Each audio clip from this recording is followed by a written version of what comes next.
여러분 안녕하십니까. 8월 28일 NKTV 3부 방송입니다. 이 시간에는 김정은을 펄쩍 뛰게 만든 북한 청년들이 반발과 한 거라는 제목으로 말씀드리겠습니다. 자료화면 보시겠습니다. 오늘은 북한이 청년절이라고 하는 이런 명절입니다. 이 청년절이 되면 청년들이 사회에서 노는 역할을 인정하고 그들의 노력적 성과들을 고무 격려하는 그런 다채로운 행사들이 벌어지기도 하죠. 오늘 북한은 노동신문과 또 조선중앙통신 각가지 웹사이트를 통해서 북한의 청년들이 그 세계 어느 나라에서도 찾아볼 수 없는 가장 충실하고 아주 민족적인 이런 청년들이라고 지켜세웠습니다. 하지만 그 이면에는 그들을 지켜세우지 않을 수 없게 만든 골치 아픈 일이 있습니다. 그래서 오늘 그 이야기를 전달해 드리고자 합니다. 북한 청년들이 반발과 한 것, 심상치 않습니다. 먼저 북한 청년들이 뭘 어떻게 했길래 김정은이 펄쩍 뛸 정도가 되었을까요? 지금 북한 청년들 속에서는 10년부터 13년까지 군 복무를 하고 배낭 하나 딸랑 메고 고향에도 돌아오지 못하고 탄광과 강산, 농촌으로 제대 배치를 받는 경우가 허다합니다. 그러다 보니까 저는 생소한 곳에서 앞으로 뿌리를 내리고 살아야 될 청년들 어떻게 그 낯선 곳이 마음에 들까요? 그래서 배치지를 걷어차고 자기 고향으로 돌아와서 적을 붙일 수 없으니까 끼리끼리 모여가지고 삶을 위한 사투를 벌리는 이런 사람들이 너무 많습니다. 그래서 얼마 전 중앙당 과학교육부가 김정은에게 정말 보고하지 않으면 안 될 그런 심각한 사태가 벌어졌기 때문에 이걸 가지고 제의서, 즉 보고를 올렸고요. 이 보고를 본 김정은 그동안 그런 상황을 전혀 몰랐는지 아니 머리 끝까지 독이 나가가지고 여기 걸려있는 청년들 다 처리하라고 해가지고 얼마나 많은 청년들이 감옥에 끌려가든지 아니면 형장의 이슬로 사라질지 모르겠습니다. 이번 교육부의 제의서에 올려진 몇 가지 사건만 보겠습니다. 원산 삼지연에 지금 엄청 건설을 늘려놓았죠. 그런 건설장들에서는 평양과 지방에서 청년이라고 생긴 건 다 걷어다가 청년 돌격대를 만들어서 지금 투입시키고 있습니다. 정말 이 건설장들에서는 기계가 일하는 것이 아니라 사람들이 인산이래로 건설을 하고 있습니다. 그런데 바로 그 건설장에 도착한 청년들이 먹을 것도 제대로 못 먹고 잠도 제대로 못 자고 계속해서 이 고역에 동원되니까 참지 못하고 일탈자가 끊임없이 발생하고 있는데 바로 그 80%가 청년들, 특히 최근에 군대에서 갓 제대된 제대군인들이라고 보고가 올랐습니다. 특히 지난 8월 초에는 원산 특구 건설장에서 청년들 여러 명이 싸움이 났습니다. 아마 자재를 훔치다가 한 패의 청년이 잡혔고 그것을 빼내려고 또 다른 패의 청년들이 서로 삽과 곡괭이를 가지고 붙었는데요. 여러 명이 사망하는 끔찍한 사고가 생겼습니다. 또 보고서에는 평성에서는 한 청년이 돌격대에 간다는 건 그냥말로 몇 년 동안 가서 노예노동, 사람이 아닌 그런 삶을 한다는 걸 잘 알기 때문에 거기에 나가기 싫어서 도끼로 손가락을 자른 사건이 발생했답니다. 나중에 이것이 탄로돼가지고 고의적으로 자른 것으로 보고된 모양입니다.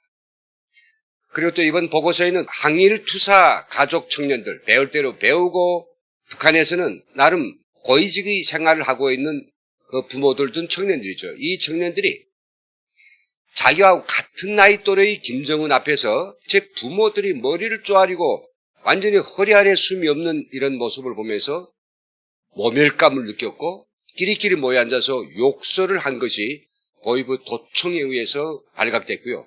이런 보고까지 이제 아마 다 올린 것 같습니다. 그리고 분명한 것은 말이죠. 요즘 늘어나고 있는 탈북 행렬에 각오와는 달리 청년들, 전혀 연고도 없고 어떻게 기획 탈북도 아니고 누가 뒤도 봐주는 사람도 없는데 그냥 군에 갔다 왔으니까 형세를 잘 아니 국경에 접근해서 정말 목숨을 내대고 이 압록강과 두만강을 건너는 그런 청년들이 엄청 많아졌다라고 합니다. 더욱이 이번에 김정은을 분노케 한 것은 같은 부대 출신끼리 제대군인들이 조직을 만들고 의형제라고 이야기합니다마는 조직을 만드는데 그 조직이 굉장히 도시마다 커져가지고 이 의형제들이 우리말하면 조직 폭력과 같은 성격을 띠고 시장에서 이권 다툼을 하고 있고 돈을 많이 벌어서 자기 세를 넓혀가고 있다라고 하는 이런 보고가 됐습니다. 그들은 격술과 어떤 상황에서도 자기를 지키고 상대를 끄끄러뜨릴 수 있는 이런 체력적 준비가 되니까 경찰도 어쩌지 못하고 이들과 딜을 하지 않으면 안 될 정도로 세가 엄청 커진다고 하는 이런 소식까지 김정은은 보고를 받게 됩니다. 이 이야기 듣고 김정은은 그렇게 이야기했다고 하네요. 우리가 국방력을 강화하고 사회주의 건설하느라 청년들에게 관심을 많이 못 돌렸다. 앞으로 일이 잘 되든 못 되든 청년들에게 달린 것이니 이번에 문제지된 청년들을 똑똑히 처벌해서 다른 청년들도 다시 이와 같은 일탈 행위가 나타나지 않도록 아야 초반에 맹하 시기에 짚부숴버리라고 결론을 냈답니다. 자, 그랬을까요? 이런 북한의 아주 복잡한 우중, 김정은의 머리끝까지 나 있는 그 청년들에 대한 걱정, 두려움 이런 것들이 아마 반영된 것 같습니다. 조선노동신문은 오늘 청년절을 맞으면서 아주 길고 긴 문장의 기사를 내보냈습니다. 가정교양은 가정의 대, 나라의 대를 잇는 중요한 사업이라고 해가지고 제 일부만 좀 발췌했는데요. 엄청 긴 그런 기사를 내보냈습니다. 그래서는 여러분들한테 꼭 함께 읽고 싶은 부분이 있어서 그 부분만 제가 발췌를 했습니다. 제가 천천히 읽어드리겠습니다. 우리랑 용어가 다르고 의식이 다르니까 좀 읽기에 난해할 수도 있겠지만은 어떤 문장인지 함께 읽어보겠습니다. 새 세대들이 고상한 도덕적 풍모를 갖추는 것은 제국주의 사상문화 침투책 등을 철저히 배교하고 우리 내부의 이색적인 사상문화와 변태적인 생활양식이 침습하지 못하게 하기 위해서도 필수적이다. 지금 적대 세력들은 새 것에 민감하고 진취성이 강한 새 세대들을 주되는 목표로 삼고 우리 내부에 썩어 빠진 자본주의 생활 풍조를 퍼뜨리려고 교활하게 책동하고 있다. 부모들이 자식들이 옷차림과 머리단장, 언행에 이르기까지 일상생활에 깊은 주의를 돌리고 늘 관심하여야 새 세대들을 사회주의 도덕의 강자들로 키울 수 있다. 고상한 정신도덕적 품모를 지닌 새 세대들 앞에서는 부르주아 사상 문화가 아무리 화려한 면사포로 가려져 있어도 즉시의 그 반동성이 드러나게 되며 그 자그마한 요소도 우리 사회에 발붙일 수 없게 된다. 여러 차례에 걸쳐서 제가 북한 청소년들이 남쪽의 영화에 완전히 빠져 있고 남조선인 청소년들이 입는 패션과 그들이 서로 주고받는 이 은닉어, 줄임말까지 거침없이 쓰고 있다는 그런 이야기들을 제가 들려드렸죠. 그 실상이 아주 무심한 지경입니다. 그러니까 이런 것들이 이제 반영된 거죠. 그러면서 가정교양의 성과는 부모들이 자식들이 본보기, 거울이 되어야 담보된다. 훌륭한 자식이 뒤에는 훌륭한 부모가 있다.